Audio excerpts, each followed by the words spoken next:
we sit, the world is grappling with COVID-19, or this global pandemic that's threatening, a global economic meltdown as well.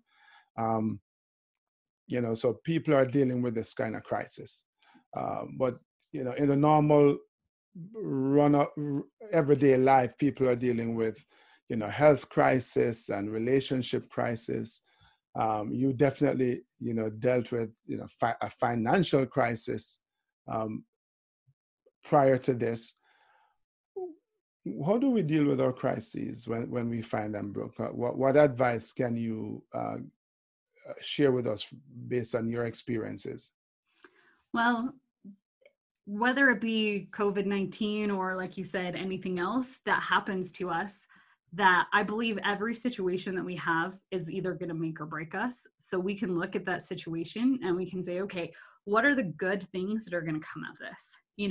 So like when we first were in lockdown, it was like, it took a toll on me and it was really hard. And I was like, I don't know what to do. And I was more afraid for like the people that I serve than I was for me. Cause I'm like, I know me, I am resourceful, like I'll be fine. Mm-hmm. But I was worried about them. And then I started thinking about all of the lessons and the things that we can learn and trying to find the good in everything. I mean, there's so much good that's come out of this. Like families are able to spend more time together and people are using technology like Zoom way more, and like once a week, my family and I all get on a Zoom call and we just check in on each other and see how things are going. And we never did that before, Mm-hmm. So there's still ways to create that connection. And so just looking for the good. There's going to be a lot of bad, but in any situation, there's always going to be a lot of bad.